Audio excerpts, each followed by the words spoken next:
Hindu Muslim ಬಾಂಧವರು ಏಕತೆಯಿಂದ ಆಚರಿಸುವಂತಹ ಏಕೈಕ ಹಬ್ಬ ಮೊಹರಂ.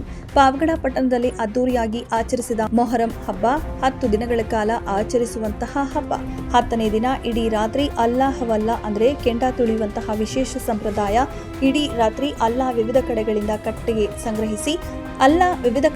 ಕಟ್ಟಿಗೆ ಸಂಗ್ರಹಿಸಿ ಹಲವುಗಳ ಮಧ್ಯೆ ತಂದು ಹಾಕಿ ಅವರ ಹರಕೆ ತೀರಿಸುವಂತದ್ದು ಒಂದು. ಆದರೆ ಕೆಲವರು ಮಕ್ಕಳಾಗದ ಮತ್ತು ಮದುವೆಯಾಗದ ಹೆಣ್ಣು ಮಕ್ಕಳು ಹರಕೆ ಹೊತ್ತವರು ಕಪ್ಪು ಮೆಣಸು ಮಂಡಕ್ಕಿ ಪಂಜೆಗಳ ಮೇಲೆ ಹಾಕಿ ತಮ್ಮ ಹರಕೆ ತೀರಿಸುತ್ತಿರುವುದು ಕಂಡುಬಂತು.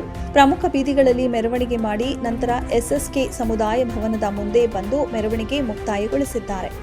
ಇನ್ನು ಮೊಹರಂ 2024ರ ಇತಿಹಾಸ ಮತ್ತು ಮಹತ್ವ. ಮೊಹರಂ ಇಸ್ಲಾಂ ಧರ್ಮದಲ್ಲಿ ಒಂದು ಪವಿತ್ರ, ಒಳ್ಳೆಯ ಅಥವಾ ಎಲ್ಲ ಕಾರ್ಯಗಳು ಈ ಸಮಯದಲ್ಲಿ ಹೆಚ್ಚಿನ ತೂಕವನ್ನು ಹೊಂದಿದ್ರೆ ಅಲ್ಲಾಹನನ್ನ ಮೆಚ್ಚಿಸಲು ಆರಾಧನೆ, ದಾನ ಮತ್ತು ಬಿಂಬದ ಕಾರ್ಯಗಳಲ್ಲಿ ತೊಡಗಿಸಿಕೊಳ್ಳಲು ಮುಸ್ಲಿಮರನ್ನ ಪ್ರೋತ್ಸಾಹಿಸುತ್ತದೆ. ಶಿಯಾ ಮುಸ್ಲಿಮರಿಗೆ ಅಶುರಾ ಹುಸೇನ್ ಇಬ್ನ್ ಅಲಿ ಅಲ್ ಹುಸೇನ್ ಅವರ ಹುತಾತ್ಮತೆಯನ್ನು ಸ್ಮರಿಸುತ್ತದೆ.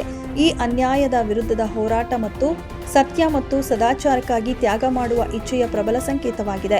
ಮೊಹರಂ ಇಸ್ಲಾಂ ಧರ್ಮದಲ್ಲಿ ಒಂದು ಪವಿತ್ರ, ಒಳ್ಳೆಯ ಅಥವಾ ಎಲ್ಲ ಕಾರ್ಯಗಳು ಈ ಸಮಯದಲ್ಲಿ ಹೆಚ್ಚಿನ ತೂಕವನ್ನು ಹೊಂದಿದ್ದರೆ ಅಲ್ಲಾಹನ ಮೆಚ್ಚಿಸಲು ಆರಾಧನೆ, ದಾನ ಮತ್ತು ಬಿಂಬದ ಕಾರ್ಯಗಳಲ್ಲಿ ತೊಡಗಿಸಿಕೊಳ್ಳಲು ಮುಸ್ಲಿಮರನ್ನ ಪ್ರೋತ್ಸಾಹಿಸುತ್ತದೆ.